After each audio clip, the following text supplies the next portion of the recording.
नमस्कार। ମୁଁ ଷ୍ଟାର୍ଟ କରୁଛି नमस्कार। नमस्कार नमस्कार sir. And good afternoon ma'am. Good afternoon. ମୁଁ ସ୍ୱାଗତ କରୁଛି ଆପଣ ମାନଙ୍କୁ ଭଏସ ଅଫ ଭିକ୍ଟ୍ରି ପଡକାଷ୍ଟ କୁ। ସାର୍ ଗୋଟେ ସେକେଣ୍ଡ ମୁଁ ଆପଣଙ୍କ ଇଣ୍ଟ୍ରୋଡକ୍ସନ ଦେଇ ଦେଇକି ଆମେ ଷ୍ଟାର୍ଟ କରିବା ନା। ତ ଯେମିତି କି ଭଏସ ଅଫ ଭିକ୍ଟ୍ରି ପଡକାଷ୍ଟ ଟା ଆମର ଶ୍ରେୟାଂଶ ସାଇନ୍ସ ଏକାଡେମୀର ଗୋଟେ ନୂଆ ଇନିସିଏଟିଭ। ଏଇ यस ଇନିସିଏଟିଭ सर। ପଛରେ ଆମର ମୂଳ ଲକ୍ଷ୍ୟ ଏଇଟା କି ଏଇ ଗୋଟେ ଦି ବର୍ଷର ଆମର ଇନଷ୍ଟିଚ୍ୟୁଟ ହବା ଭିତରେ ଆମ ସହିତ ଏମିତି ଛାତ୍ରଛାତ୍ରୀ ମାନେ ଯୋଡି ହେଇଛନ୍ତି ଯୋଉମାନଙ୍କ ଷ୍ଟୋରି କି ବହୁତ ଇନ୍ସପିରେସନାଲ ଆମ ମାନଙ୍କ ପାଇଁ। ତ ଆମେ ତାର ସୁଯୋଗ ନେଇକି ଆମେ ଟ୍ରାଏ କରିଛୁ କି ସେଇ ଷ୍ଟୁଡେଣ୍ଟ ମାନଙ୍କର ଲାଇଫ ଜର୍ଣ୍ଣି ଆପଣ ମାନଙ୍କ ପାଖରେ ପହଞ୍ଚିବାକୁ, ଯୋଉଟା କି ଆପଣଙ୍କ ପ୍ରିପାରେସନ ହଉ ଲାଇଫ ଷ୍ଟ୍ରଗଲ ରେ ହଉ ଆପଣ ମାନଙ୍କୁ ବହୁତ ସାରା ହେଲ୍ପ କରିବ। ଆଉ ଆଜି ଆମର ଏଇ ଫାଷ୍ଟ ଅଧ୍ୟାୟରେ ଆମ ସହିତ ଏମିତି ଜଣେ ବ୍ୟକ୍ତିତ୍ୱ ଯୋଡି ହେଇକି ଅଛନ୍ତି ଯାହାଙ୍କ ବିଷୟରେ ଆମେ ଯେତେ କହିବା ସେତେ କମ୍। ଯେମିତି କଥାରେ ଅଛି, ଜଣେ ମନୁଷ୍ୟ ଯଦି ଦୃଢ ମନୋବଳ, ନିଷ୍ଠା ଓ ସତ୍ୟ ମାର୍ଗରେ ଥିବ ଦିନେ ନା ଦିନେ ସେ ସଫଳତା ନିଶ୍ଚୟ ମିଳିବ। ଯେମିତି ଆମ ଭଗବତ ଗୀତାରେ ଅଛି, କର୍ମଣ୍ୟେବାଧିକାରସ୍ତେ ମା ଫଲେଷୁ କଦାଚନ। ତ ଆଜି ଏମିତି ଜଣେ ବ୍ୟକ୍ତିତ୍ୱ ଆମ ସାଙ୍ଗରେ ଅଛନ୍ତି ଯିଏକି ଦୀର୍ଘ 18 ବର୍ଷ ଭାରତୀୟ ସେନାରେ ନିଜ ଦେଶ ପାଇଁ ଲଢି ଏଗେନ ଭଲ୍ୟୁଣ୍ଟାରୀ ରିଟାୟାରମେଣ୍ଟ ନେଇକି 8 ମାସର ପରିଶ୍ରମ ବଳରେ ଆଜି ଓଡିଶା ଇନଫର୍ମେସନ ସର୍ଭିସରେ ସଫଳତା ହାସଲ କରିଛନ୍ତି। ସାର୍, ସେ ହଉଛନ୍ତି ଆମର କେହି ନୁହେଁ, Santosh sir, Santosh Kumar Nayak sir. Sir, congratulations.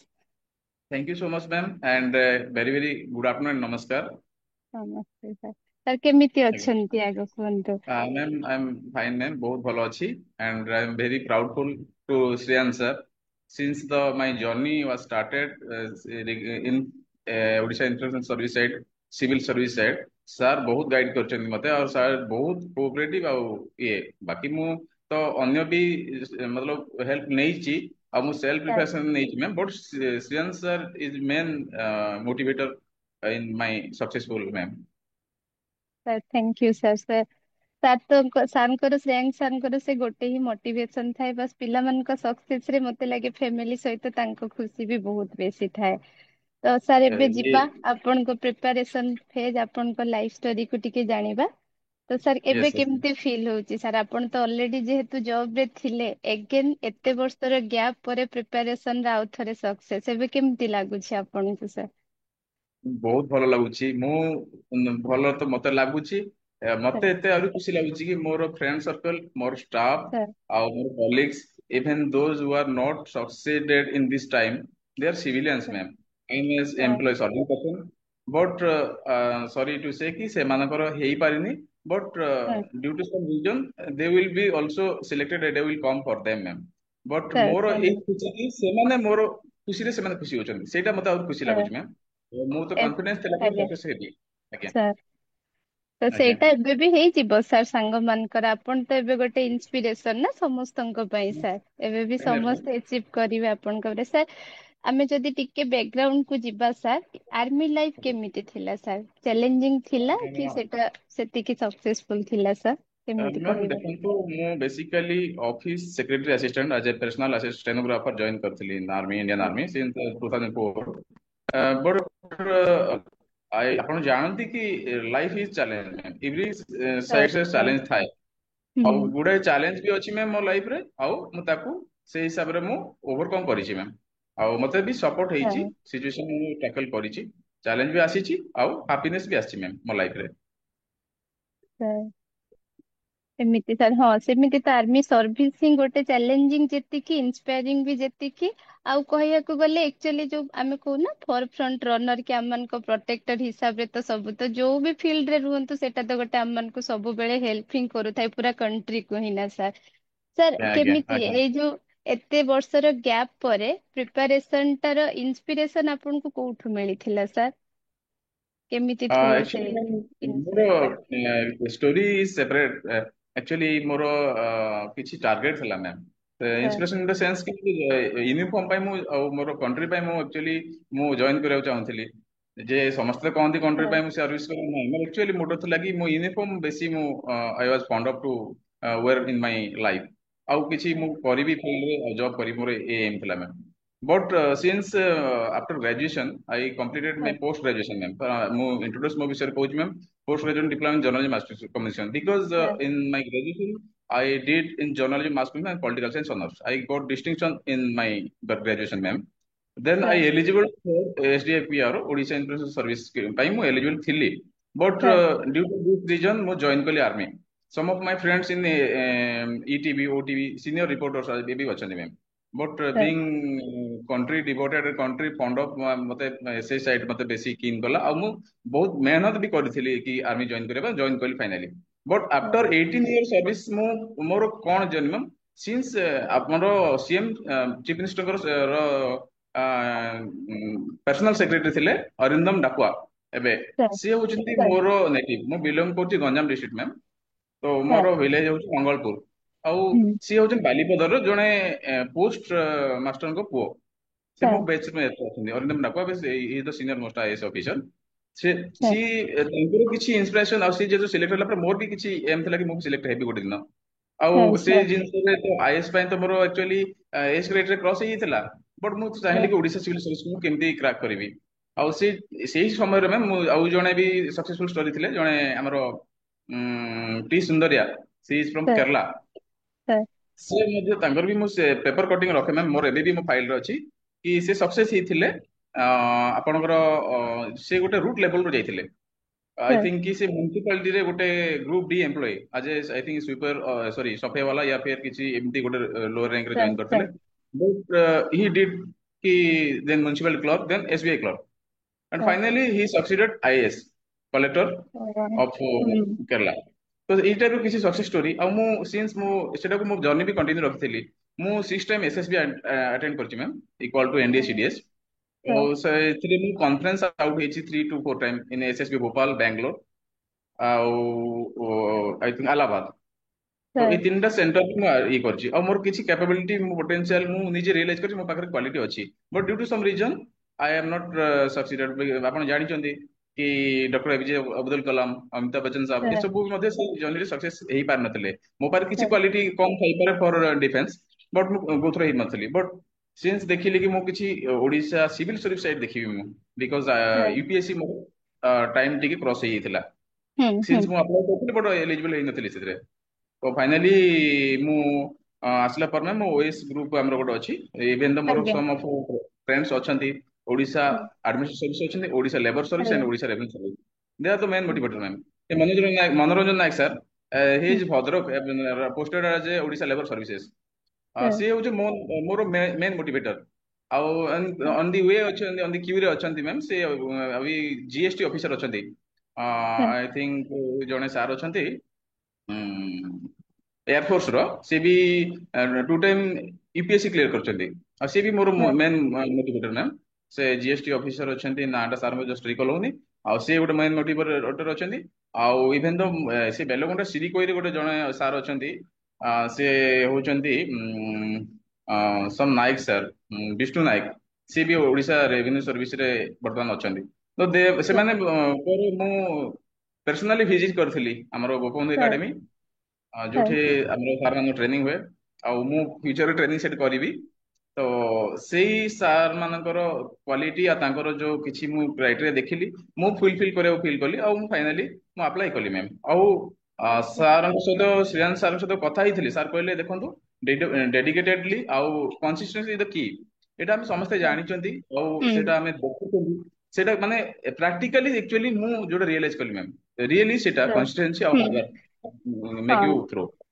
sir, 18 year only 6 month ମୋର ମେହନତ ମ୍ୟାମ୍ ଆଉ hmm, ସେ କିଏ କହିବେ ଯେ ଡିଫେନ୍ସ କୋଟାରେ ପାଇଲା that is not truth ma'am ଆମର କମ୍ପିଟେଟିଭ ଲାଖ ଲାଖ ମାନେ 1 ଲାଖ ବି ଅଛନ୍ତି ହଁ, ଇଭେନ୍ sir, ହଁ, ଆଜ୍ଞା ତ sir, ସେଇଟା ନାହିଁ ମ୍ୟାମ୍ ମୋର ଜର୍ଣ୍ଣି ହଉଛି ମୁଁ ଇୟରଲି ୱେକର ମତଲବ ଶୀଘ୍ର ମୁଁ ଉଠିଯାଏ ଆଉ ମୁଁ ରାତି 2ଟା 3ଟା ଏକ୍ଜାମ ପାଇଁ ମୁଁ 2ଟା ରାତିରେ ଉଠି ବସିଯାଏ ମାନେ ମୋର ନିଦ ହୁଏନି ମାନେ ହେଜିଟେସନ ଆସେ ମୋର କ୍ଲିୟର ହବ ନ ହବ ଭୟ ଲାଗେ ଇଭେନ୍ ତ ହୁଁ, ଯେମିତି ଆମର ଇଣ୍ଡିଆନ ଆଇଏଏସ୍ ଯୋଉ ୟୁପିଏସସି କ୍ଲିୟର କରିଛନ୍ତି ଟ୍ରିନା ଲାବି ଆଜ୍ଞା, ହଁ, ତାଙ୍କର ମୁଁ ଦେଖିଥିଲି ସିଏ ଏବେ 25ରେ ଟପର ଅଛନ୍ତି ସିଏ ହଁ, ହଁ, ଡରିଥିଲେ ସେ ହୁଁ, ରିଜଲ୍ଟ ନିଜେ ଦେଖିନଥିଲେ କି ମୁଁ ହୁଁ, ସକ୍ସେସ୍ ହେବି ନ ହେବି ସେ ଫିଲ୍ ହେଇଥିଲା ସେମ୍ ଜିନିଷ ମୋ ଭିତରେ ଥିଲା କିନ୍ତୁ ସିଏ ଯେତେବେଳେ ଦେଖିଲେ ତାଙ୍କ ଫ୍ରେଣ୍ଡସ୍ ତାଙ୍କୁ କଲ୍ କଲେ କଂଗ୍ରେଚୁଲେସନ ଦେଲା ପରେ ସେ କହିଲେ ହଁ ମୋର ହେଇଯାଇଥିବ ବଟ୍ ଦେଖିଲା ସେ ରାଙ୍କ 1 ତ ସେ ତାଙ୍କ ପାପାଙ୍କୁ କଲ୍ କଲେ ତାଙ୍କ ପାପା କାନ୍ଦିକି କଲ୍ କଲେ ତ ହୁଁ, 2-3 ଟାଇମ୍ ସେ ଫେଲ୍ୟୁର ହେଇଛନ୍ତି ତ ତାଙ୍କ ବାପା କହିଲେ ଓକେ ଠିକ ଅଛି ଏଇଟା କିଛି ଅସୁବିଧା ନାହିଁ you will try for the best, next time you will be get through. But ସେ କାନ୍ଦିକି କହିଲେ ନାଇଁ ପାପା ମୁଁ ହେଇଯାଇଛି ଆଉ that is topper ଅଛି। ତ ସେ ଇନ୍ସପିରେସନ ମତେ ବି ସେମିତି ରିଜଲ୍ଟ ଆସିଲା ଯେମିତି 1 ଅଗଷ୍ଟ ଆସିଲା ଇଭିନିଂ ରେ। ତ କୋରାପୁଟରେ ଜଣେ ଲକ୍ଷ୍ମୀ ନାୟକ ସେ ମୁଁ ତାଙ୍କୁ ଗାଇଡ କରିଥିଲି। ସିଏ ବି ଭୟ କରୁଥିଲେ ଇଣ୍ଟରଭ୍ୟୁ ଗଲା ଆସି ମୋ ପ୍ୟାନେଲ ରେ ଥିଲେ ଆମର IMTR ର ଡାଇରେକ୍ଟର କୁଣାଲଜୀ ଚାଟାର୍ଜୀ ସାର୍, ଆଉ ଆମର ଏସି ମେଡିକାଲ କଲେଜର HOD ସାଇକେଟ୍ରିକ ଯୋଉଟା କି ମୋ ସାଇକୋଲୋଜିଷ୍ଟ ଥିଲେ, ଆଉ ତାଙ୍କ ନାଁଟା ଆକ୍ଚୁଆଲି ଆଇ ଏମ୍ ନଟ୍ ରିକଲିଂ, ଆଉ ଜଣେ ଥିଲେ OPC ଚେୟାରମ୍ୟାନ ମୋ ବୋର୍ଡରେ ଥିଲେ। ତ ମତେ ହେଜିଟେସନ ହଉଥିଲା, ମୁଁ ନମ୍ବର 1 ରେ ମୋର ଆସିଥିଲା ମୋର ଇଣ୍ଟରଭ୍ୟୁ ପାଇଁ, ମାନେ ମୋର କ୍ୟୁରେ ଥିଲି ମୁଁ କହିଲି ସିଭିଲିଆନ ଅଛନ୍ତି ଏମାନଙ୍କର ତ ସାମ୍ନାରେ ମୋର ଯାହାହେଲେ ମୋର ଷ୍ଟଡି ଟିକେ କମ ଥିବ, ଆଉ ମୁଁ ରାଙ୍କ 35 ରଖିଛି, ଆଇ ଏମ୍ ପ୍ରାଉଡଫୁଲ ମ୍ୟାମ୍, କ୍ୟୁଁକି ମୁଁ 6 ମନ୍ଥ ଭିତରେ ଏତିକି କରିଛି, ମୁଁ ରାଙ୍କ 1 ରଖିବା ମଧ୍ୟ କିଛି ଇମ୍ପସିବଲ ନାହିଁ ଯଦି ମତେ ସେତିକି ଟାଇମ ମିଳିଥାନ୍ତା ଯଦି। But proudful for this ma'am. Finally ସେ ଯୋଉ ଥିଲେ ଆମର ରାଙ୍କ 35 ଅଛନ୍ତି, ମୋ ତଳେ ଅଛନ୍ତି ଲକ୍ଷ୍ମୀ ନାୟକ କୋରାପୁଟର, ସେ ସିଏ ମୋଟିଭେଟ କରିଥିଲେ, କିଛି ପଏଣ୍ଟ ତାଙ୍କୁ ଦେଇଥିଲି, ସିଏ ମତେ ଭାବି ଅଛନ୍ତି ସାର୍ ଆପଣ ଯୋଉ ମୁଁ ହେଇଛି, ଆଉ ସିଏ ହିଁ ମତେ କଲ୍ କରିଥିଲେ sir you are selected congratulation. ମୁଁ କହିଲି ତମର ହେଇଛି ନା ନାଇଁ? ମୋର ହେଇଯାଇଛି ସାର୍, ଚାଲ ଆପଣଙ୍କୁ ବି ପଏଣ୍ଟ ଯୋଗୁ ମୁଁ ଆଜି କିଛି ସକ୍ସେସ ହେଇଛି। ଏଇ ସବୁ ଜିନିଷ ମ୍ୟାମ୍ ବେସିକାଲି ମୋର ଜର୍ଣ୍ଣିର ମାନେ ଓଡିଶା ଇନଫ୍ରାଷ୍ଟ୍ରକ୍ଚର ସର୍ଭିସ କ୍ୟାଡର ପାଇଁ ମୁଁ ଫିଲ୍ କରୁଛି ଯେ ମୁଁ ସକ୍ସେସ ହେବାର ରିଜନ ମ୍ୟାମ୍। ରିଏଲି ସାର୍ ବହୁତ ଇନ୍ସପାୟାରିଂ ଥିଲା ଆପଣଙ୍କ ଷ୍ଟୋରି। ତ ଆମେ ଯେମିତି କି ଆଜ୍ଞା ଜାଣିବାକୁ ପାଇଲୁ କି ମାନେ ବହୁତ ସାରା ନାଇଁ କି ଆପଣଙ୍କ ପଛରେ ସେ ଆଡମିନିଷ୍ଟ୍ରେଟର ହୁଅନ୍ତୁ, ବହୁତ ସାରା ଗ୍ରେଟ୍ ପର୍ସନାଲିଟି ହୁଅନ୍ତୁ, ଆପଣଙ୍କୁ ବହୁତ ଇନ୍ସପାୟାର କରିବାରେ ହେଲ୍ପ କରିଛନ୍ତି ସାର୍। ଆଉ ଯୋଉଟା କହିଲେ ବି ଠିକ କଥା, ର୍ୟାଙ୍କ ସାର୍ ଟପର ହୁଅନ୍ତୁ କି ଆପଣ ଯେମିତି 34, ଅଳ୍ପ କିଛି ମାର୍କର ଡିଫରେନ୍ସ ଥାଏ ସାର୍। ଆପଣ ଏକା ପ୍ରାଉଡ ନୁହନ୍ତି, ଆମେ ବି ଆଜି ସମସ୍ତେ ଆପଣଙ୍କ ପାଇଁ ବହୁତ ପ୍ରାଉଡ ଫିଲ୍ କରୁଛୁ ସାର୍। ସାର୍ ଏଟା ତ ଠିକ ହେଲା ଇନ୍ସପିରେସନ ସାର୍। ସାର୍ ଗୋଟେ କଥା ବାକି ଥାଏ ନା, ବାହାର ମୋଟିଭେସନ ଟୁ ମାନେ ଇନର ମୋଟିଭେସନ ଟା ବହୁତ ନିଡ୍ ଥାଏ ସାର୍। କେବେ ତ ଲାଇଫରେ ଏମିତି ବି ଫେସ୍ କରିଥିବେ ନାଇଁ ହବ କି ନାଇଁ, ସେଲ୍ଫ ଡାଉଟ ଯୋଉଟା ସାର୍, ସେଲ୍ଫ ଡାଉଟ କେବେ ତ କେବେ ଆସିଥିବ କି, ଯେହେତୁ ଆପଣ ଏବେ ଗୋଟେ ଫ୍ୟାମିଲି ପର୍ସନ, କି ଫ୍ୟାମିଲିର କିଛି ଡିଷ୍ଟରବାନ୍ସ ଥିବ କି କେମିତି କଣ, ତ ସେ ସବୁ ଜିନିଷକୁ ସାର୍ ଓଭରକମ କେମିତି କଲେ? ଯେହେତୁ ଜବ ର 18 ଇୟର୍ସ ର ଗେପ୍ ହେଇଯାଇଥିଲା, ଆଉ ଯଦି ଆପଣଙ୍କ ପ୍ରିପାରେସନ ଫେଜ ବି ଦେଖିବା ଆମେ, ମାନେ 8 ମନ୍ଥ, ଯୋଉଟା କି ବହୁତ ମିନିମାଲ ଟାଇମ ଗୋଟେ ପ୍ରିପାରେସନ ପାଇଁ, ବାକି ସେଇଟା ବି ବହୁତ ଆପଣଙ୍କୁ ସକ୍ସେସ କଲା। ତ ମୁଁ ଯୋଉଟା ଫିଲ୍ କରୁଛି ଆପଣଙ୍କ ଇନର ମୋଟିଭେସନ ବହୁତ ଅଧିକା ଥିଲା ଆଉଟର ମୋଟିଭେସନ ଅପେକ୍ଷା, ତ ସେଇଟାକୁ ଟିକେ ସେୟାର କରିବେ ଆମ ସହିତ। Definitely, ma'am, I will do share. More in the sense of inner motivation to the point, ma'am, coming that more father ହଉଛନ୍ତି main ଆଉ ମୋ mother, ma'am. Actually ସେ ମତେ ମୋ father ମୋତେ discipline ବନେଇଥିଲେ, ଯୋଉଟା କି ମୁଁ ଡିଫେନ୍ସ ଯାଇଥିଲି ଆହୁରି discipline ମୋ ଭିତରେ ମୁଁ ଇଏ କରିଥିଲି। ବଟ୍ ମୁଁ ଚ୍ୟାଲେଞ୍ଜେସ୍ ଇଏ କରିଥିଲି ମ୍ୟାମ୍ କି ମୋର ଲାଇଫରେ ସକ୍ସେସ୍ ହେବା ପାଇଁ ମୋର କୌଣସି ଇମ୍ପସିବଲ ନାହିଁ, କିନ୍ତୁ ସେଇଟା ମୋର ପାର୍ଟ ଅଫ୍ ଦ ଲାଇଫ ହେଇଯାଇଥିଲା। ମୁଁ ଶୀଘ୍ର ଉଠେ, ଆଉ ଉଠିକି ମୋର ଫାର୍ଷ୍ଟ ଥିଙ୍ଗ ଦେଖିକି ମୋର ମାନେ କିଛି କଣ ଦିନ ସାରା କଲି, ମୁଁ କିଛି କରିବି କଣ, ସାର୍ ଚାहे ଛୋଟ ହଉ କି ବଡ ହଉ, କିଛି ଜିନିଷ ସକ୍ସେସ୍ କଣ କଲି ମୁଁ ସାର୍ ଇଭେନ୍ ତ ମୁଁ SSC ବି ମଧ୍ୟ କ୍ଲିୟର କରିଛି, ସିଲେକ୍ସନ ହେଇଥିଲି ଦିଲ୍ଲୀ ପ୍ୟାନେଲରେ, ବଟ୍ ମୁଁ ଦିଲ୍ଲୀ ଯିବା ପାଇଁ ଆଚ୍ଛା ଇଣ୍ଟରେଷ୍ଟେଡ ନଥିଲି। ଆଉ SBI ମଧ୍ୟ 2 times ମୁଁ ମେନ୍ସ ଯାଇଛି, ମେନ୍ସ କିଛି ମାର୍କରେ ମୁଁ ଆଉଟ ହେଇଯାଇଥିଲି। ଆଉ ଆକ୍ଚୁଆଲି ମୋର ଇଣ୍ଟରେଷ୍ଟ ନଥିଲା ସେପଟ ସାଇଡ୍, ମୋର ସାର୍ ମେନ୍ ଇଣ୍ଟରେଷ୍ଟ ଥିଲା ଇନର ସାଇଡରେ କି ମୁଁ କେମିତି ହେଲେ ମୁଁ ସିଭିଲ ସର୍ଭିସ ମୁଁ କ୍ରାକ୍ କରିବି। ଆଚ୍ଛା ଆଜ୍ଞା ତ ସାର୍ ଭଲ। UPSC ମୋର ଥିଲା ମ୍ୟାମ୍, ହଁ ବିକଜ ମୁଁ UPSC TDS ପାଇଁ ମୁଁ ଟ୍ରାଏ କରିଥିଲି ଡିପାର୍ଟମେଣ୍ଟାଲ। ତ ସେଇ ସାର୍ ଜିନିଷଟା ମୋର ବ୍ଲଡରେ फ्लो ହେଇଥିଲା କି ମୋର ଯୋଉ କହୁଛନ୍ତି ମୋର ହୁଁ रूम में भरा हुआ था वो चीज कि मैं कैसे भी क्लियर करना है, मेरे को बनना है, ସାର୍ OS बनना है। तो OS तो ମୁଁ ଆପ୍ଲାଏ କରିଛି ମ୍ୟାମ୍ ଲାଷ୍ଟ, ମାନେ ବର୍ତ୍ତମାନ I am not eligible to again compete, मतलब ମୁଁ ସାର୍ ଏଇ ମତେ 25 ରେ ମଧ୍ୟ ଆପ୍ଲାଏ କରିଛି। But sir same cadre ma'am, ଆମର ଗ୍ରୁପ ବି ଗେଜେଟେଡ ହଁ ଅଫିସର, ହଁ they are the group of group after 5 to 10 year will be group A gazetted, and sir I think ma'am ଏଇ ଲାଇନରେ ଇନଫରମେସନ ସର୍ଭିସ OS2 ମଧ୍ୟ ଆମର ସେମାନେ senior ରାଙ୍କରେ ଗୋଟେ rank ଆମର ଇନକ୍ଲୁଡ, ଆମେ ପାୱାରଫୁଲ ରହିବୁ ତାଙ୍କଠୁ। ତ ମୋର ବଡ ବାପା ମତେ କହୁଥିଲେ କି ତୁ DSP ପାଇଁ କାହିଁକି ତୁ ଅପସନ ଅପ୍ଟ କଲୁନୁ? ମୁଁ କହିଲି ସାର୍ ଆକ୍ଚୁଆଲି DSP ମତେ ୟୁନିଫର୍ମ ତ ଇଚ୍ଛା ନାହିଁ, ଫାର୍ଷ୍ଟ ଥିଙ୍ଗ ଦ୍ୟାଟ୍ସ ହ୍ୱାଇ ମୁଁ କ୍ୱିଟ୍ କଲି ଡିଫେନ୍ସ, ମୁଁ ଆର୍ମି ଛାଡିଲି। ତ ମତେ sir actually civil side interest ଥିଲା। ଆଉ ସେଇ ଜର୍ଣ୍ଣି ମ୍ୟାମ୍ କି ମୋର କେମିତି ହୁଁ ମୁଁ OPSC କ୍ଲିୟର କରିବି, ମୋର ମେନ୍ ମକସଦ ଥିଲା। ଆଉ ସାର୍ ସେ ମଧ୍ୟ ହାପି ହେଲେ କି ହଁ ଲଜିକାଲି ଇଏ ଠିକ ହଉଛି। ଯୋଉଠି ପ୍ରାୟ ଗୋଟେ ମିନିଷ୍ଟର ଆସିବେ, CM ଆସିଲେ या प्राइम मिनिस्टर ଆସିଲେ ମୋ ଏରିଆକୁ, ମୋ ସବ୍ ଡିଭିଜନକୁ ma'am, then I will sir the responsible enter his arrival to departure. I am the sir responsible for that event. Even the collector ମଧ୍ୟ deputy collector, he will also seek something from me if need. ସିଏ district head, but in future within 10 year I will be the DIPR, 10 to 12 year ma'am. ତ ସେଇଟା ଆଚ୍ଛା ma'am କି ମୋର main ମକସଦ ଥିଲା କି ମୁଁ କେମିତି ହେଲେ ମୋର ସିଭିଲ ସର୍ଭିସ କ୍ରାକ୍ କରିବି। ଆଉ କାହିଁକି ନା ହଁ ମୁଁ ଆର୍ମିରେ 6 ଟାଇମ୍ ମୁଁ ଦେଇଥିଲି SSB। ଆଉ ଏଇ ଜିନିଷ କି ମୁଁ କିଛି କମାଣ୍ଡ ଆଣ୍ଡ କଣ୍ଟ୍ରୋଲ କରିବି ମୋ ଲାଇଫରେ, ବିକଜ ମୁଁ ହଁ ଥିଲି ପର୍ସନାଲ ଆସିଷ୍ଟାଣ୍ଟ ଷ୍ଟେନୋ ଇଏରେ ଥିଲି, ବଟ୍ ଏସିପି ନାଇଫ୍ ମୁଁ ରିଟାୟାର୍ଡ ହେଇଥିଲି ମ୍ୟାମ୍ ଆର୍ମିରେ। ସେଠି ବି ମୁଁ ହଁ ମେନ୍ ପାୱାର ମ୍ୟାନେଜମେଣ୍ଟ କରିଛି, ମେନ୍ ପାୱାର କମାଣ୍ଡ କରିଛି। ବଟ୍ ହଁ ସିଭିଲ ସର୍ଭିସରେ ମୋର ଏଇ ମେନ୍ ଥିଲା କି ମୁଁ କେମିତି ଏଇଟା ମୁଁ ସକ୍ସିଡ୍ ହେବି ଲାଇଫରେ। ଫାଇନାଲି ଆପଣ ହଁ। ମାନଙ୍କର ୱେସ୍ ସାରଙ୍କର ଆଉ ସବୁ କ୍ଲିୟର ହେଲା। ତାର ମାନେ ବେସିକାଲି ଆମେ ଜାଣିଲୁ କି ମାନେ ଆପଣ ନିଜ ଲାଇଫକୁ ହିଁ ଗୋଟେ ଡିସିପ୍ଲିନ ବନେଇ ଦେଇଥିଲେ, ଯୋଉଟା କି ଆପଣଙ୍କ ପ୍ରିପାରେସନରେ ବହୁତ ହେଲ୍ପଫୁଲ ହେଲା। ସେଟା କି ମାନେ ଯେମିତି ଆମେ କହିବା କି ଗୋଟେ ଫ୍ୟାମିଲିର ବି ଯୋଉଟା ଜିନ୍ ରେ ଥାଏ କି, ଯେମିତି କହିଲେ ବାପା ଅଲରେଡି ଆପଣଙ୍କୁ ସେମିତି ଗୋଟେ ୱେ ଧରେଇ ଦେଇଥିଲେ, ତ ସେଥିପାଇଁ ମାନେ ସେ ଏକ୍ଜାକ୍ଟଲି। ଡିସିପ୍ଲିନ ଲାଇଫ ଟା ଗୋଟେ ବହୁତ ହେଲ୍ପଫୁଲ କଲା ଆପଣଙ୍କୁ ସାର୍। ସାର୍ ମୋର ମୋର ନାଇଁ ଆଜ୍ଞା ମ୍ୟାମ୍, ଆପଣ ସକ୍ସେସ୍ ଷ୍ଟୋରି ଦେଖନ୍ତୁ ଆମର। ଆଜ୍ଞା ଇଭେନ୍ ଦୋ ଇଏ ଦେଖନ୍ତୁ ରିଲାଏନ୍ସ ର, ହୁଁ, ଆଜ୍ଞା ଆମ୍ବାନୀ ହଉ କି ହଁ ଟାଟା ହଁ ରତନ ଟାଟା, ହଁ ଏମାନଙ୍କ ଲାଇଫ ବି ମୁଁ ପଢିଛି ମ୍ୟାମ୍। ଇଭେନ୍ ହୁଁ Narendra Modi prime minister of India, ହୁଁ ତାଙ୍କର ଲାଇଫ ହୁଁ ମୁଁ ପଢେନି, ତାଙ୍କ ଲାଇଫ ମୋର ସାର୍ ଆକ୍ଚୁଆଲି ଡାଇରୀ ମୁଁ ନୋଟ୍ କରିଛି। ହଁ ଆଉ ଆମର ଯୋଉ ରିଚେଷ୍ଟ ଦ ୱାର୍ଲଡ ଅଛନ୍ତି, ଇଏ କଣ ନାଁ ଟା ତାଙ୍କର, ସାର୍ କିଏ କୁହନ୍ତୁ ତ? ଆମର ଯୋଉ ୱାର୍ଲଡ ରିଚେଷ୍ଟ ଅଛନ୍ତି, ନାଁ ଟା ଜଷ୍ଟ ରିକଲ୍ ହେଇପାରୁନି। ଟିମ୍ କୁକ୍ ଥିଲେ ଏବେ କିଏ ଯଦି ହେଇଯିବେନି, ନାଇଁ, ମୁଁ ବି ଆଉ କୋଉଠି ଅଛନ୍ତି ରିସେଣ୍ଟ ଏବେ ଆମର ଡୋନାଲ୍ଡ ଟ୍ରମ୍ପ ସହିତ ତାଙ୍କର ଫ୍ରିକ୍ସନ ଚାଲିଥିଲା ମ୍ୟାମ୍। ଜଷ୍ଟ ଏବେ ଏଇ ଇଲେକ୍ସନ ପରେ ଡୋନାଲ୍ଡ ଟ୍ରମ୍ପ ବି ତାଙ୍କ ସହିତ ଗୋଟେ ଏବେ ରିସେଣ୍ଟଲି ଫ୍ରିକ୍ସନ ହେଇଥିଲା। ତାଙ୍କ ନାଁ ଟା ହଉଛି ଆଚ୍ଛା ନାଁ ଟା କଣ ରିକଲ୍ ହଉନି। ତାଙ୍କର ବି ସାର୍ ଇନ୍ସପିରେସନ ଷ୍ଟୋରି ପଢିଥିଲି ମ୍ୟାମ୍। ସେ ଇଭେନ୍ ତ ଆଜିର ଏଜ୍ ତାଙ୍କୁ 60+, ସେ ମଧ୍ୟ 50 ପେଜ୍ ର ବୁକ୍ସ ଆଜ୍ଞା ଡେଲି ରିଡ୍ କରନ୍ତି। ଆଉ ମୋର ବି ସେଇ ଗୋଟେ କିଛିଟା ତାଙ୍କର କିଛି ସେମାନଙ୍କର ମୁଁ ଇଲନ ମାନେ ମୋର ମସ୍କ ଆଡାପ୍ଟ ସାର୍, କରିଛି। Elon right right Musk right right, ହଁ ଜଷ୍ଟ ମୋର ହୁଁ ରିକଲ୍ ହେଲାନି ଇନଷ୍ଟାଣ୍ଟଲି। ଇଲନ ମସ୍କ, ହଁ right right, Elon Musk sir. Sir ତ ଆଜ୍ଞା ତାଙ୍କର ବି କିଛି ମ୍ୟାମ୍ ମୁଁ ଇନ୍ସପିରେସନ ମେନ୍ ଯୋଉ ଆମର big personality of India, Amitabh ସାରଙ୍କର ହଁ ହଉ, ହଁ ହଁ ବିଗ୍ ପର୍ସନାଲିଟି ମୁଁ ମାନେ ମୋର ଫ୍ରି ଟାଇମ୍ ମୁଁ ପଢେ ମ୍ୟାମ୍। ମୋ ଅଫିସ ଟାଇମ୍ ପରେ ମୋ ରୁମ୍ ରେ, ଆଉ ବେସିକାଲି ମୁଁ ଏଇ ଜିନିଷ ଟିକେ ମୁଁ ଇଣ୍ଟରେଷ୍ଟେଡ ହୁଏ। ଆଉ ସେଇ ସାର୍ ଜିନିଷ ଟିକେ ୱାର୍କ କରିଛି ବୋଲି ମୁଁ ଫିଲ୍ କରୁଛି ମ୍ୟାମ୍ ମୋ ହଁ ଲାଇଫରେ। ସାର୍ ହଁ ନିହାତି, ହଁ ଯାହା କହିଲେ ସମସ୍ତଙ୍କ ଲାଇଫ ଗୋଟେ ଡିସିପ୍ଲିନ ୱେରେ ରହିଲେ ହିଁ ସେଟା ସକ୍ସେସ ପାଇଁ ବହୁତ ହେଲ୍ପଫୁଲ ହୁଏ। ସାର୍ ଆଜ୍ଞା। ସଫଳତାର ଶ୍ରେୟ କାହାକୁ ଦେବେ ସାର୍? ସେମିତି ତ ମୁଁ ଯେତିକି ଆନାଲିସିସ୍ କଲି ବହୁତ ଜଣ ଆପଣଙ୍କ ଇନ୍ସପିରେସନ, ଆଉ କହିବାକୁ ଗଲେ ଆପଣ ନିଜର ବି ନିଜର ବହୁତ ବଡ ଗୋଟେ ଇନ୍ସପିରେସନ। ବାକି ଫିର ବି କିଛି ଜଣ ଥିବେ କି ଯୋଉ ମାନେ ଗୋଟେ ଯୋଉ ବେକବୋନ ଭଳି ଆପଣଙ୍କ ପାଇଁ କାମ କରିଥିବେ, ତ ସେମିତି ଯଦି ସଫଳତାର ଶ୍ରେୟ କାହାକୁ ଦେବେ ସାର୍? ଆକ୍ଚୁଆଲି ମ୍ୟାମ୍ ମୁଁ ତ ଆପଣଙ୍କୁ କହିଦେଲି କ୍ଲିୟର ଫ୍ୟାକ୍ଟ ହଁ କି ମୁଁ, ହଁ ମୋ ପାପା ହିଁ ଚାହୁଁଥିଲେ ମୁଁ ଡିଫେନ୍ସ ଯିବିନି। ଆଉ ମୁଁ ଗୋଟେ ଭଲ ଗୋଟେ ପର୍ସନାଲିଟି ମୁଁ ମୋର ଆଜ୍ଞା ମାନେ କିଛି ସୋସାଇଟିକୁ ଶୋ କରିବି। ବଟ୍ ହଁ ମୋ ହଁ ଫାଦର ମଦର ମେନ୍ ମ୍ୟାମ୍, ଆଉ ହଁ ମେନ୍ ଆଉ ମୋର ୱାଇଫ୍ ଅଛନ୍ତି ବର୍ତ୍ତମାନ SBI ରେ SKL 3 ଅଫିସର ଅଛନ୍ତି। SBI BM ଆଚ୍ଛା BM ଅଛନ୍ତି।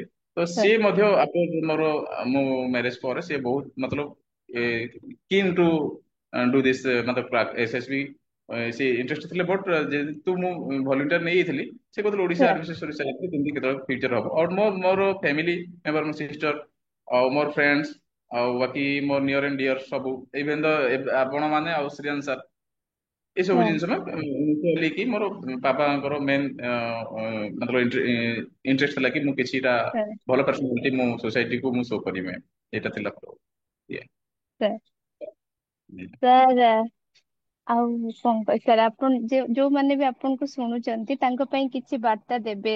ପିଲାମାନେ ତ ଆପଣ ଏବେ ବି ଷ୍ଟେଜରେ ଦେଖୁଥିବେ, ଏବେ ଯେମିତି ରିସେଣ୍ଟଲି SSC ପ୍ରୋଟେଷ୍ଟ ହେଲା, ପିଲାମାନେ ମାନେ ସିଷ୍ଟମ ର କେସ ରେ ବି ବହୁତ ସାରା ଲଢୁଛନ୍ତି। ଆମେ ଯେମିତି ଦେଖିବା ଓଡିଶା ଗଭର୍ଣ୍ଣମେଣ୍ଟ ରେ ବି କେତେ ସାରା କରପସନ ହଉଛି, ତାପରେ ବି ଆପଣ ଯଦି ଦେଖିବେ, ଆପଣ ନିଜ ହିସାବରେ ଦେଖିବେ, ଆପଣ ଗୋଟେ ନିଜେ ଡେଡିକେଟଲି ପୁରା ସିଲେକ୍ସନ ମେନର ରେ ହିଁ ଯାଇକି ପାଇଛନ୍ତି। ବାକି ପିଲାଙ୍କ ମାଇଣ୍ଡ ରେ କେତେଟା ସେଇ ଜିନିଷ ବି ବହୁତ ସାରା ଟେନସନ, ଆଉ ମାନେ ଗୋଟେ ଡିପ୍ରେସନ ଟାଇପ ସିଚୁଏସନ କ୍ରିଏଟ କରୁଛି। ତ ସେ ସମସ୍ତଙ୍କ ପାଇଁ ଆପଣଙ୍କ ବାର୍ତ୍ତା କଣ ରହିବ ସାର୍?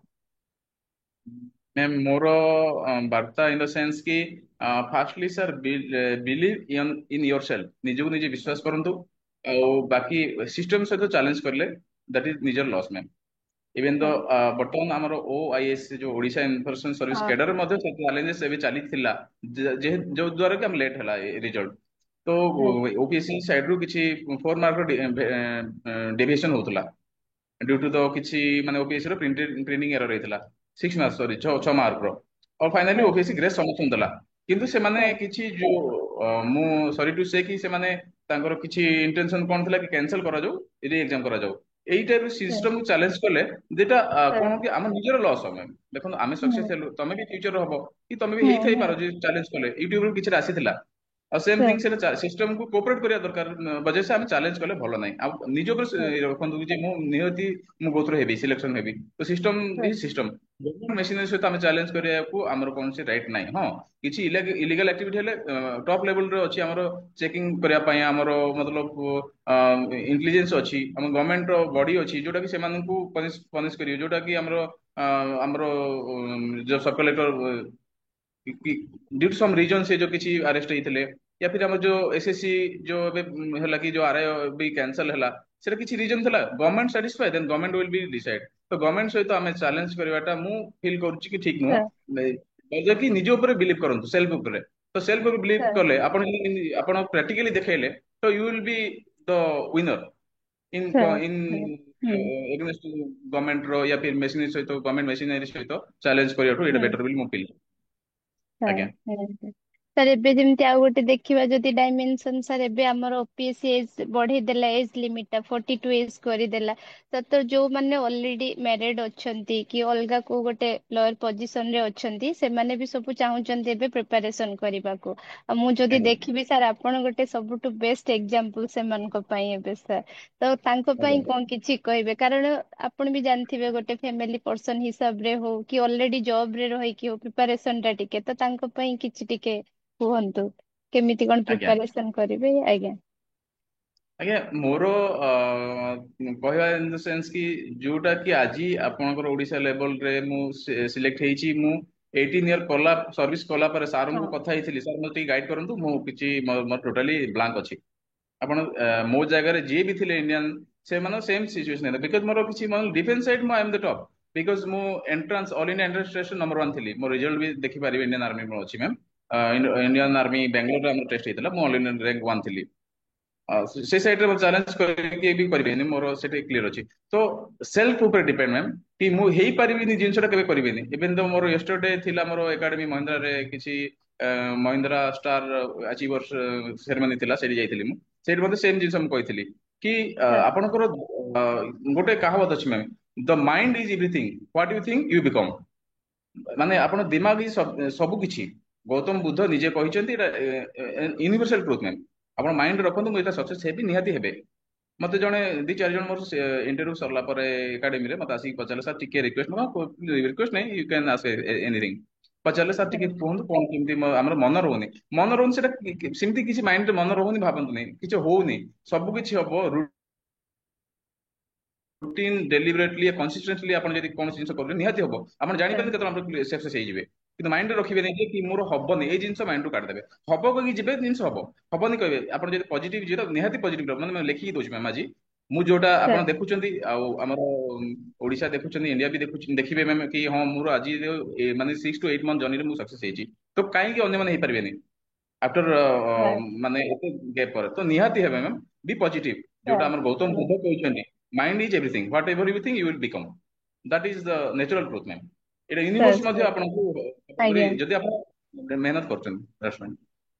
ହୁଁ ହଁ ସାର୍ ଯୋଉଟା କହିଲେ ନିହାତି ସେଲ୍ଫ ବିଲିଭ ହିଁ ମତେ ଲାଗେ ଫାର୍ଷ୍ଟ ଷ୍ଟେପ ସେଇଟା ଯଦି ନ ରହିବ ମାନେ ସକ୍ସେସ ର କିଛି ରହିବନି ଗୋଟେ ୱେ ରହିବନି କି ତାର ରେଜଲ୍ଟ ବି ଯେତେବେଳେ ଆସିବ ମେ ବି ତା ଫଳ ବି ଆପଣଙ୍କୁ ସେତିକି ମିଠା ଲାଗିବନି ତ ଯଦି ନିଜ ଉପରେ ସେଲ୍ଫ ବିଲିଭ ଅଛି ଆଉ ହାର୍ଡ ୱାର୍କ ଟା ବି ସେତିକି ଠିକ ମେନର ରେ ହଉଛି ସେଟା ତାହେଲେ ବହୁତ ସାର୍ ବହୁତ ଇନ୍ସପିରେସନାଲ ଆପଣଙ୍କ story sir thank you sir ତ ଆଉ ଗୋଟେ ଯଦି ଦେଖିବା ଆମେ ଆପଣ ତ ଅଲରେଡି ଗୋଟେ ପ୍ୟାରେଣ୍ଟସ ତ ଆମର ଯୋଉ ଓଡିଶା କମ୍ୟୁନିଟିର ଷ୍ଟୁଡେଣ୍ଟ ମାନେ ଅଛନ୍ତି ଆପଣ ଯେମିତି ଆଜ୍ଞା କହିଲେ ବାପା ଆପଣଙ୍କୁ ହେଲ୍ପ କରିଛନ୍ତି ଆଉ ଆପଣ ବି ଗୋଟେ ପ୍ୟାରେଣ୍ଟସ ତ ଆପଣ ବି ଆପଣଙ୍କ ପିଲାକୁ ସେଇ ହିସାବରେ ଦଉଥିବେ ତ ଆମ ସେଇଟା ଗୋଟେ ଷ୍ଟୁଡେଣ୍ଟ ପ୍ୟାରେଣ୍ଟସ ମାନଙ୍କର ପ୍ରସ୍ପେକ୍ଟିଭ ରୁ ଯଦି କିଛି ଗୋଟେ ମେସେଜ ଦବାକୁ ଚାହିଁବେ ତ ଦିଅନ୍ତୁ ଯେହେତୁ ଆପଣ ସେ ଜିନିଷର ସପୋର୍ଟ ଗୋଟେ ଫିଲ୍ କରିଛନ୍ତି କାରଣ ଓଡିଶାରେ ବହୁତ ବି ପ୍ୟାରେଣ୍ଟସ ଅଛନ୍ତି ଏବେ ବି ଟେକ୍ନୋଲୋଜି ଏତେ ଆଡଭାନ୍ସ ହେଲେନି ହେଲେ ବି ଆପଣ ଦେଖୁଛନ୍ତି ଆମେ ଝିଅ ମାନଙ୍କୁ ପଛରେ ରଖୁଛୁ ପୁଅ ମାନଙ୍କୁ ଆଗକୁ ଯିବାକୁ ଦଉଛୁ ସେ ସୋସାଇଟି ଏବେ ବି ଡୋମିନାନ୍ସ କରୁଛି ଆଉ ବିଶେଷ କରି ଆମ ଓଡିଶାରେ ଆଉ ଗୋଟେ ସପୋର୍ଟ ବହୁତ ନିଡ୍, ବାହାର ସପୋର୍ଟ ଯେତେ ବି ଥାଉ ଗୋଟେ ଫ୍ୟାମିଲିର ସପୋର୍ଟ ରହିବା ବହୁତ ଇମ୍ପୋର୍ଟାଣ୍ଟ। ତ ସେଇ ହିସାବରେ ଯଦି କିଛି କହିବେ ଆପଣ। मैम से as a parents type tips तो मु भी बेसी ओल्ड मतलब पेरेंट लाइफ रे नाही स्टिल ଆଜ୍ଞା। जेतिक एक्सपीरियंस मु शेयर करूची कि ହଁ पेरेंट्स मानको मोर एतिकी रिक्वेस्ट है निवेदन कि से माने तांको माने छुआंको एई टाइप रे गाइड करंतु कि से माने सक्सेस निहाती हेबे आ से माने ହଁ इनिशियली से माने एक्सेप्ट करिवेनी। मोर भी अच्छी माने मोर नाइस नेफ्यू ସେମାନଙ୍କୁ ସବୁବେଳେ ମୁଁ ଗାଇड କରେ ପଢ ଇ କର ମାନେ ମୋର ରୁଟିନ ଫଲୋ କର ତମ ମାନେ ଆଜିର ରିସେଣ୍ଟଲି ତମେ ଆକ୍ଟିଭ ଅଛ ମୁଁ ଆଫ୍ଟର କେତେ ଦିନ ପରେ ମୁଁ ଆକ୍ଟିଭ କରୁଛି ମୋ ସକ୍ସେସ ମୋର ରିଟର୍ନ ହେଲା ପରେ ତାଙ୍କୁ ବେଶୀ ମୁଁ ଇ କଲି କି ସେମାନଙ୍କୁ ଗାଇड କରି ପ୍ରପର କି ପଜିଟିଭଲି ସେମାନେ ନିହାତି ହେବେ କିନ୍ତୁ ସେମାନଙ୍କୁ ଯଦି ହୋପଲେସ୍ କଲେ ସେମାନଙ୍କର କୌଣସି ମାନେ ସକ୍ସେସ ହେବାର ଇଏ ରହିବନି ବଟ୍ ଆଚ୍ଛା। ଏବେ ଷ୍ଟେଟ ଗଭର୍ଣମେଣ୍ଟ ଏମିତି ତ ଆପଣ କହିଲେ କି ଆମର ଫିମେଲ କୁ ହଁ ପଛରେ ରଖିବେ ହଁ ଗଭର୍ଣମେଣ୍ଟ ଆଜ୍ଞା। କେତେ ସ୍କିମ୍ ଆମକୁ କାଢୁଛନ୍ତି ସେ ହଁ ବେନିଫିଟ ଉଠେଇବା ଦରକାର। ଆଜ୍ଞା। ଏବେ ଓଡିଶା 100 ସିଟ୍ ରଖିଛନ୍ତି ଆପଣ ଦେଖନ୍ତୁ ସାର୍ ୟୁପିଏସସି ପାଇଁ ହଁ ବୋଲି 100 ସିଟ୍ ହଁ କାଢିଛନ୍ତି ସେ ଫ୍ରି ଅଫ୍ କଷ୍ଟ ସାର୍ ଆପଣଙ୍କର ଆପ୍ଲାଏ କରନ୍ତୁ ଆଉ ଫ୍ରି ଅଫ୍ କଷ୍ଟ ଯାଇ ସେଇଟା ଆପଣଙ୍କର ଗଭର୍ଣମେଣ୍ଟର ହେଲ୍ପ ନିଅନ୍ତୁ। Sir help in the sense କି ଆପଣ self awareness daily news paper follow କରନ୍ତୁ ନିଜେ ଆପଣ ଏଜୁକେଟ ହୁଅନ୍ତୁ ଆଉ ପିଲାମାନଙ୍କୁ ମୋଟିଭେଟ ଆଜ୍ଞା କରନ୍ତୁ ହଁ ଗଭର୍ଣମେଣ୍ଟ ସ୍କିମ୍ ଅଛି ଗଭର୍ଣମେଣ୍ଟ କାହିଁକି 100 ସିଟ୍ ଏବେ କରିଛନ୍ତି ମ୍ୟାମ୍ ୟୁପିଏସସି ପାଇଁ ଆମର ସାର୍ କିନ୍ତୁ ଓଡିଶା ମଧ୍ୟ ଆଗକୁ ଯାଉ ଓଡିଶାରେ ଯାଉଛନ୍ତି ଆହୁରି ଆଗକୁ ଯିବେ ତ ସେ ବେନିଫିଟ ଉଠେଇବା ସାର୍ ଦରକାର। ଗଭର୍ଣମେଣ୍ଟ କାହିଁକି ଏଇଟା କରିଛନ୍ତି ସେଟା ଆମେ ଭାବିବାକୁ ପଡିବ ଆମେ ନିଜେ ପଜିଟିଭ ହବା ଆଉ କିଛି ଆମେ ସବୁବେଳେ ଡେଲି ଡେଲି ମାନେ ଆକ୍ଟିଭ ହେଇକି ଆମର ସାର୍ ଯୋଉ ସରାଉଣ୍ଡିଂ ନ୍ୟୁଜ ଯାଉଛି କିଛି ମାନେ ଆଜ୍ଞା ସେ ଜିନିଷ ଆମେ ଆକ୍ସେପ୍ଟ କରିକି ଆମ ଛୁଆ ମାନଙ୍କୁ ୟା ଆମର ଯୋଉ ଫ୍ୟୁଚର ମାନଙ୍କୁ ଆମେ ମୋଟିଭେଟ ସାର୍ କରିବା ମୋଟିଭେଟ ଇନ ଦ ସେନ୍ସ ତାଙ୍କୁ ନେଇକି ପ୍ରପର ଗାଇଡଲାଇନ୍ସ ତାଙ୍କୁ ଫଲୋ କରି ସିଲେକ୍ସନ ପାଇଁ ଆମେ ହେଲା ପର୍ଯ୍ୟନ୍ତ ଆମେ ପଛରେ ବି ଯିବାକୁ ପଡିବ ଏମିତି ନାହିଁ କି ଆମେ ସାର୍ ଗାଇଡ କରି ଛାଡ଼ିଦବା ହୁଁ ତାଙ୍କ ହୁଁ ସାଙ୍ଗେ ସାର୍ ରହିବା। ଆଜ୍ଞା ସାର୍ ଥ୍ୟାଙ୍କ ୟୁ ସାର୍। ବହୁତ ଇନ୍ସପିରେସନାଲ ଥିଲା ଷ୍ଟୋରି ମୁଁ ଯେମିତି କହିଲି ଏଜ ଏ ହ୍ୟୁମାନ ବିଙ୍ଗ ମୁଁ ଯେତିକି ଆନାଲିସିସ୍ କଲି ଆପଣ ବେଷ୍ଟ ସାର୍। ଯାହା ମତେ ଲାଗୁଛି ଆପଣଙ୍କଠୁ ବି ପିଲାମାନେ ଏଇ ପଡକାଷ୍ଟ ଶୁଣିଲା ପରେ ବହୁତ କିଛି ଶିଖିବେ। ସାର୍ ଆଉ ଲାଷ୍ଟ ଏଇ କ୍ୱେଶ୍ଚନ କି ଆପଣ କେମିତି ଜାଣିଲେ ଆପଣ ତ ଷ୍ଟାର୍ଟିଂ ରୁ ଶ୍ରେୟାଂଶ ସାର୍ ଙ୍କର ଏତେ ସପୋର୍ଟ ଅଛି ବୋଲି କହୁଛନ୍ତି ବାକି ଆମ ଶ୍ରେୟାଂଶ ସାଇନ୍ସ ଏକାଡେମୀ ବିଷୟରେ ଆପଣ କେମିତି ଜାଣିଲେ ଆଉ ଆପଣଙ୍କ ଜର୍ଣ୍ଣିରେ ସାର୍ ଙ୍କର ହେଲ୍ପ କେମିତି ଥିଲା।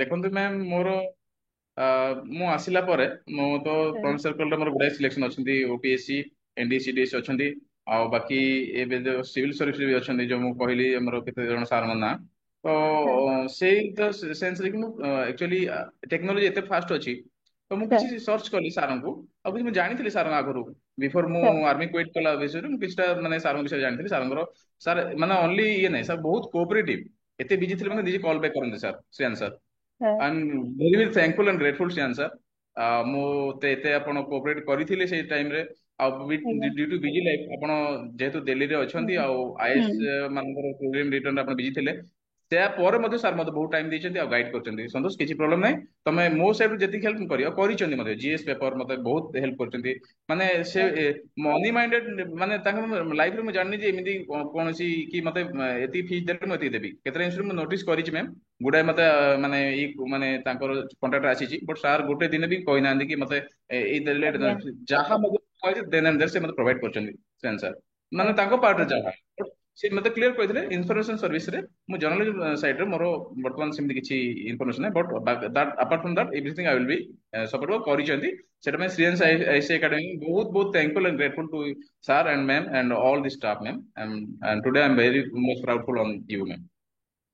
Thank you sir thank you ମୁଁ ବି ଆପଣଙ୍କ ଫ୍ୟୁଚର ଲାଇଫ ପାଇଁ ବହୁତ ସାରା advance congratulation all the best sir ସବୁ ଆପଣଙ୍କୁ ଏଇ ଜର୍ଣ୍ଣି ବି ଏଇଟା ଗୋଟେ ଡିଫରେଣ୍ଟ ଜର୍ଣ୍ଣି ଆଉ ନ୍ୟୁ ଜର୍ଣ୍ଣି ଏଇଟା ବି ଆପଣଙ୍କୁ ସେମିତି ହ୍ୟାପିନେସ ଦଉ ଆପଣ ବି ସୋସାଇଟିକୁ ବେଟର ୱେରେ ସର୍ଭ କରନ୍ତୁ ସାର୍ ଆମ ସହିତ ଏମିତି ଯୋଡି ହେଇକି ଥିବେ ଏମିତି ଆମ Thank you ପିଲାମାନଙ୍କୁ ହଁ ଇନ୍ସପାୟାର କରୁଥିବେ ସାର୍ ଥ୍ୟାଙ୍କ ୟୁ ସାର୍ ଆଜ୍ଞା ଆଜ୍ଞା ଥ୍ୟାଙ୍କ ୟୁ ସାର୍ ମ୍ୟାମ୍ ମୋର ବି ଗୋଟିଏ ରିକ୍ୱେଷ୍ଟ ସାର୍ ବି ଏଇ ଟାଇପରେ କୋଅପରେଟ କରିକି ଆମର ଓଡିଶାକୁ ଆହୁରି ସାର୍ ଆଗକୁ ନିଅନ୍ତୁ ଓଡିଶାର ପିଲାମାନଙ୍କୁ ତାଙ୍କର ହଁ ସକ୍ସେସ୍ ସାର୍ ଷ୍ଟୋରି ଏଇ ଟାଇପରେ ଆଜ୍ଞା ଡେଲି ଆସୁ ଆଉ ଇଣ୍ଡିଆ ଆଜ୍ଞା ଲେଭଲରେ ଆମେ କେମିତି ଷ୍ଟେଟ୍ ଆଗକୁ ଯାଉ ସାରଙ୍କର ବି ନାଁ ରୋଶନ ହଉ ଦ୍ୟାଟ୍ସ ସାର୍ ଥ୍ୟାଙ୍କ ୟୁ ନମସ୍କାର। ସେଇଟା ହିଁ ଆକ୍ଚୁଆଲି ଶ୍ରେୟାଂଶ ସାରଙ୍କର ଗୋଟେ ହିଁ ମୋଟୋ ଓଡିଶାରେ Yes, ମିସଗାଇଡ ପରିକା ବି ବହୁତ ଲୋକ ଅଛନ୍ତି ଫାଇଦା ଉଠେଇବାକୁ ବି ବହୁତ ଲୋକ ଅଛନ୍ତି ଶ୍ରେୟାଂଶ ସାରଙ୍କର ସେ ଗୋଟେ ମୋଟୋ କି ପିଲାମାନେ ଯାହା ବି ପାଆନ୍ତୁ ବେଷ୍ଟ ପାଆନ୍ତୁ ତ ସେଇ yes, ଗୋଟେ ମୋଟୋରେ definitely. ଓଡିଶା ସ୍ପେସିଫିକ ହିଁ ଆମେ ପ୍ରାୟତଃ ଷ୍ଟୁଡେଣ୍ଟ ମାନଙ୍କୁ ହିଁ ଫୋକସ ଅଛି ନା sir Yes, yes, ma'am. No doubt thank ସାରଙ୍କ ରେଜଲ୍ଟ ବହୁତ ଭଲ ଅଛି ଆଉ ସାର୍ ଓଡିଶା ଲେଭେଲ ନାହିଁ ନ୍ୟାସନାଲ ଲେଭେଲରେ ଯାହା ସାର୍ ଦିଲ୍ଲୀରେ ଯାଇକି ମ୍ୟାନେଜ କରୁଛନ୍ତି ସାର୍ ଆପଣ ମାନେ ଦିଲ୍ଲୀ ଯାଇକି ମତେ ଇଏ କରୁଛନ୍ତି ସାର୍ ସାର୍ ଉଙ୍କର ରେଜଲ୍ଟ ବହୁତ ଭଲ ଅଛି ଆଉ ମୁଁ ବି ଆଶା କରୁଛି ମୋ ଲାଇଫରେ ଯେତେବେଳେ ମୁଁ ଡିଷ୍ଟ୍ରିକ୍ଟ ଡିଆଇପି ରେ ବି ଓଡିଶା ହେଡ୍ ହେବି ବୋଲି ଫ୍ୟୁଚରରେ ମୁଁ ଭାବୁଛି ମ୍ୟାମ୍ ତେଣୁ ସାରଙ୍କୁ ମଧ୍ୟ ମୁଁ ଟଚରେ ରହିବି ଆଉ ସାରଙ୍କୁ ଯାହା ସାର୍ ମୋର ସାଇଡରୁ ହେଲ୍ପ ସାରଙ୍କୁ କରି ସାରଙ୍କୁ ମଧ୍ୟ ମୁଁ ସିକ୍ କରିବି ଆଉ ସାର୍ ରିକ୍ୱେଷ୍ଟ ଫାଇନାଲି କରିବି କି ଆମର ଓଡିଶାକୁ ଅଲରେଡି ଓଡିଶା ଆଡଭାନ୍ସରେ ଅଛନ୍ତି ଆହୁରି ଆଜ୍ଞା ଆମର ଷ୍ଟୁଡେଣ୍ଟ ଆହୁରି ଆଗକୁ ଯାଆନ୍ତୁ ଦ୍ୟାଟ୍ସ ମାଇ ମୋ ସାର୍ ସାଇଡରୁ thank you sir thank you sir sir